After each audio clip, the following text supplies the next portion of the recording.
گھر میں پڑی 5 چیزیں انسان کو بددعائیں دیتی ہیں، گالیاں دیتی ہیں، رزق مٹ جاتا ہے اور انسان کو ہمیشہ کے لیے غریب کر دیتی ہیں۔ بسم اللہ الرحمن الرحیم۔ السلام علیکم ورحمۃ اللہ وبرکاتہ۔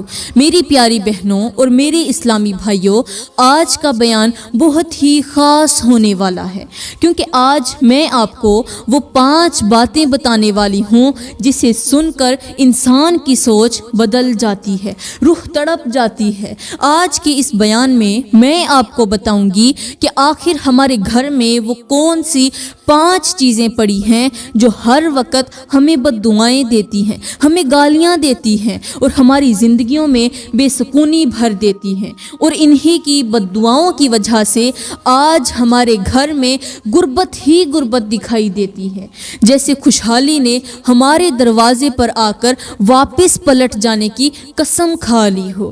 یہ وہ چیزیں ہیں جو دکھنے میں معمولی لگتی ہیں، مگر حقیقت میں یہ آہستہ آہستہ پورے گھر کی برکت کو کھا جاتی ہیں، جیسے کوئی خاموش بیماری جو چلتے پھرتے انسان کو اندر سے ختم کر دیتی ہے۔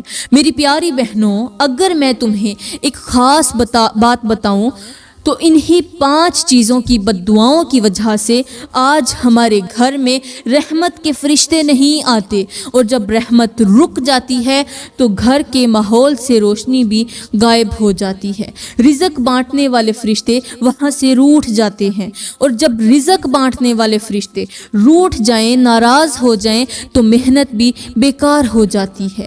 دروازے کھلے ہونے کے باوجود رزق اندر داخل نہیں ہوتا۔ اسی وجہ سے آج ہمارے گھر میں لڑائیاں ہیں، جھگڑے ہیں، جھگڑوں کے سوا کچھ نہیں۔ گھر میں رہنے والا ہر ایک انسان پریشان حال دکھائی دیتا ہے، چھوٹے سے لے کر بڑے تک جو لوگ ہیں وہ سب کے سب افراد پریشان دکھائی دیتے ہیں، اور یہ پریشانی خود نہیں آتی، اسے وہی 5 چیزیں کھینچ کر گھر میں لاتی ہیں جنہیں ہم سالوں سے معمولی سمجھ کر اپنے گھروں میں سنبھال کر رکھے بیٹھے ہیں۔ میری پیاری بہنوں، اب بات کرتے ہیں کہ آخر وہ 5 چیزیں کون سی ہیں جن کی بددعاؤں کی وجہ سے آج ہم پریشانیوں، مصیبتوں اور غربت کی دلدل میں اس طرح پھنسے ہوئے ہیں کہ باہر نکلنے کا کوئی راستہ ہی نہیں مل رہا۔ ان 5 چیزوں میں سے پہلی چیز ہے قرآن مجید، وہ قرآن جسے ہم میں سے کئی گھروں میں برسوں سے کھولا تک نہیں گیا، وہ پاک کتاب جو رحمت بن کر اتری تھی، مگر آج ہماری غفلت کی وجہ سے الماریوں میں بند پڑی ہمارے دلوں کی تاریکی کو دیکھ کر جیسے خود بھی تڑپ رہی ہو۔ قرآن کا ایک ایک ورق ہمارا منتظر ہے، مگر ہم اسے پڑھنے کی بجائے ٹی وی کی بیہودہ آوازوں اور موبائل سکرین کے گندے مناظر میں گم ہو چکے ہیں، جیسے ہمیں اس نور کی ضرورت ہی نہیں ہے جو ہماری بگڑی ہوئی قسمت کو سنوارنے کے لیے آیا تھا۔ میری پیاری بہنوں، یہاں پر میں تمہیں ایک عبرتناک واقعہ سنانا ضروری سمجھوں گی، کیونکہ بعض کہانیاں صرف سنانے کے لیے نہیں ہوتی بلکہ انسان کی روح کو جھنجھوڑ دینے کے لیے بھی ہوتی ہیں۔ یہ پرانے دور کی کہانی نہیں بلکہ اسی دور کی کہانی ہے۔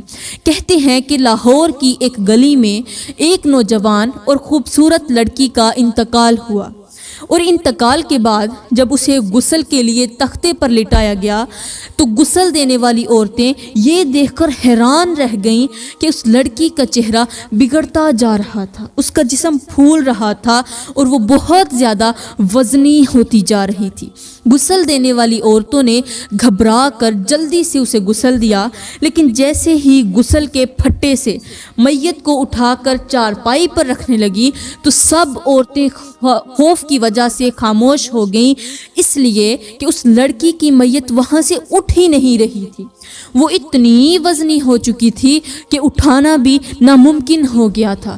بڑی ہی مشکل سے بہت ساری عورتوں کو اکٹھا کیا گیا، بہت ساری عورتوں نے مل کر بڑی ہی مشکل سے میت کو اٹھایا تاکہ جنازہ پڑھا جا سکے۔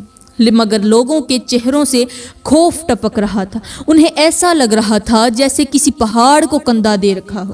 بڑے ہی طاقتور لوگوں نے اس کا جنازہ اٹھایا۔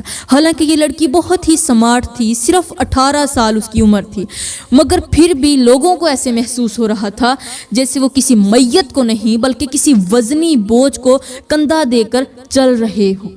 بڑی مشکل سے وہ لوگ قبرستان پہنچے۔ حالانکہ ان دنوں شدید سردی تھی، بارشوں کا موسم تھا، مگر جیسے ہی اس لڑکی کو دفنانے کے لیے لوگ قبر میں اترے تو سب کی سانسیں رک گئیں۔ قبر کے اندر شدید گرمی تھی، ایسی گرمی کہ لگتا تھا جیسے جہنم کی تمام کھڑکیاں اسی قبر کی جانب کھول دی گئی ہوں، اور یہ منظر دیکھ کر ہر شخص کانپ اٹھا کہ آخر اس ننھی سی عمر میں ایسا کون سا گناہ ہو چکا تھا جس نے قبر کو اس کے لیے آگ کا گھڑا بنا دیا۔ میری پیاری بہنوں، اب اس لڑکی کے لیے 10 قبریں کھود دی گئیں، اور حیرت اس بات پر ہوئی کہ ہر قبر کے اندر لوگوں نے وہی منظر دیکھا جو پہلی قبر میں دکھائی دیا تھا۔ قبر کے اندر سے آگ کے شعلے بھڑکتے ہوئے ہر حال میں نظر آ رہے تھے، جیسے زمین کی تہ میں کوئی بھٹی دہک رہی ہو۔ آخر کار ان میں سے ایک شخص تھا جو عالم تھا۔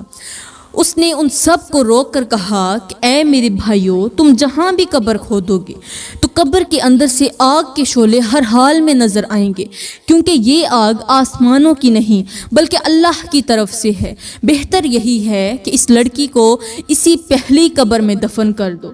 لوگوں نے مولانا صاحب کی بات مانی اور بڑی مشکل سے لڑکی کو اسی قبر میں دفن کر دیا، مگر تدفین ختم ہوتے ہی ایک ایسا منظر سامنے آیا کہ سب کی روح کانپ اٹھی۔ لوگوں نے اس لڑکی کی ماں کو روتے ہوئے، چیختے ہوئے، پاگلوں کی طرف بھاگتی ہوئی قبر کی طرف جاتے دیکھا۔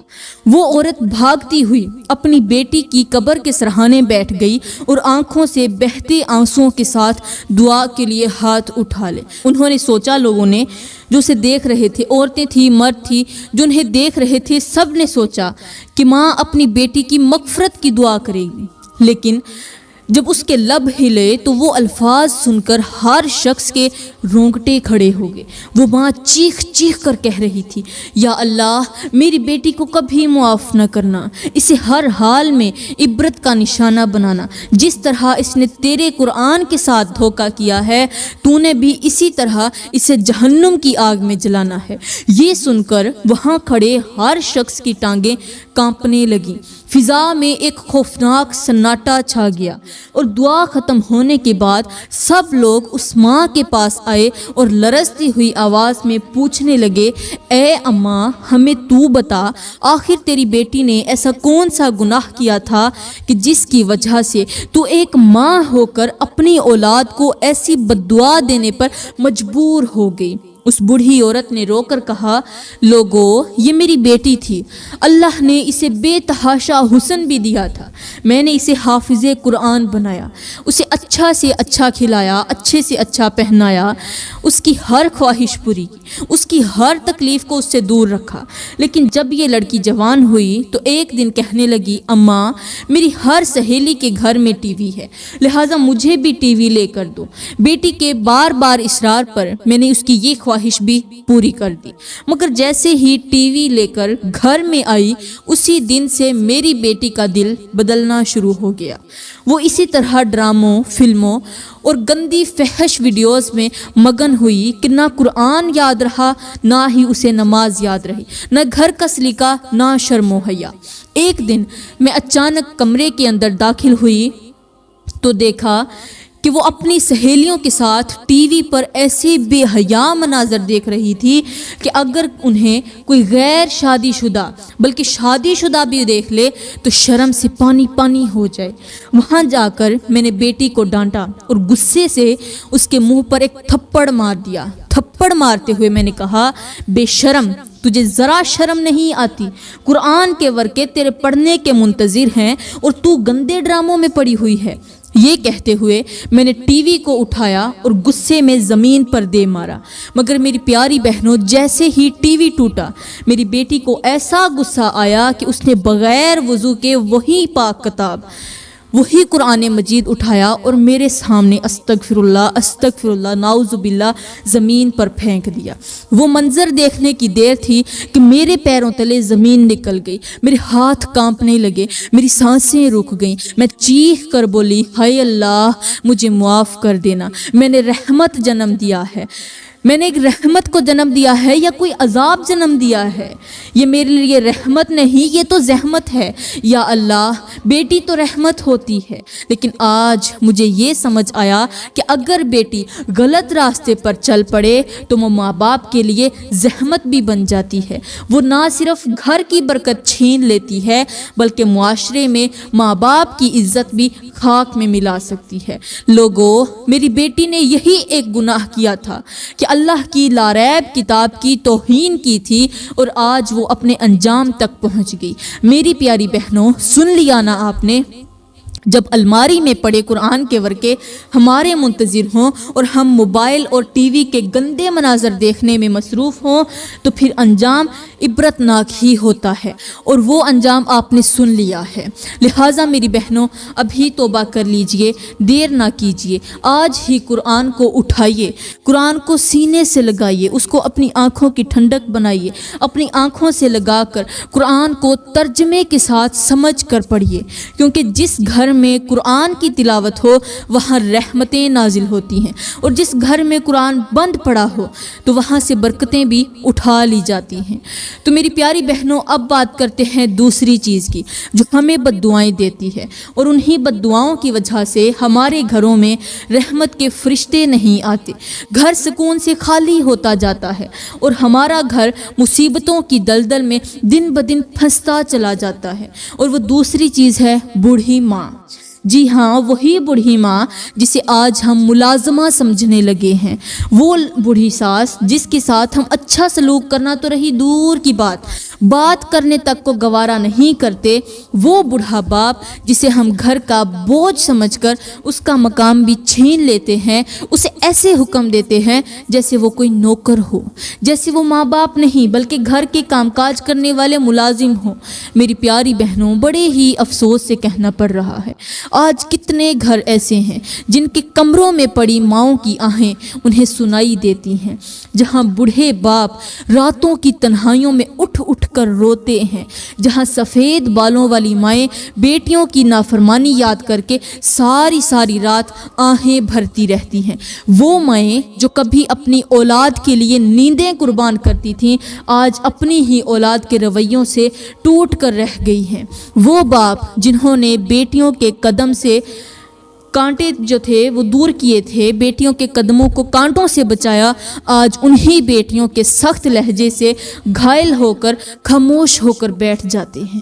میری پیاری بہنوں، جس گھر میں ماں آہ بھرے، باپ آنسو بہائے، اس گھر میں رحمت کیسے اتر سکتی ہے؟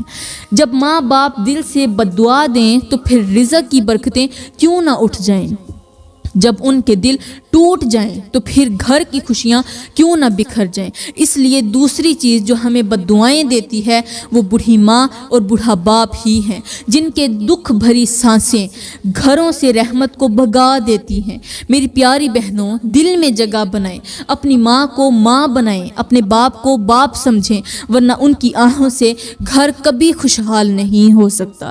میری پیاری بہنوں، یہ تو ہوگی دوسری چیز۔ اب بات کرتے ہیں تیسری چیز کی جو گھر میں پڑی رہ کر ہمیں بد دعائیں دیتی ہے، ہماری برکتیں چھین لیتی ہے اور ہمارے رزق کو دن بدن خشک کرتی جاتی ہے، اور وہ ہے بچا ہوا کھانا۔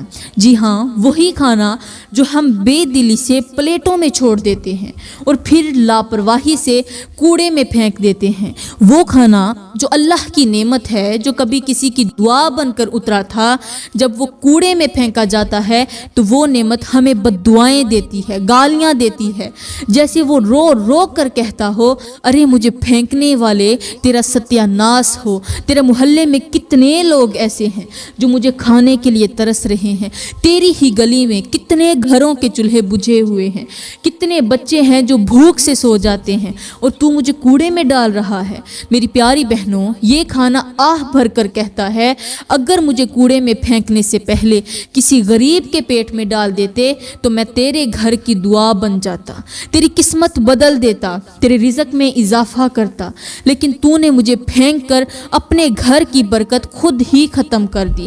یاد رکھو، جو کھانا ہم ضائع کرتے ہیں وہی ہماری قسمت کا رزق تھا، وہی ہمارے گھر کی برکت تھی، اور اسی نعمت کی بددعائیں گھر کے دروازے سے رحمت واپس موڑ دیتی ہیں۔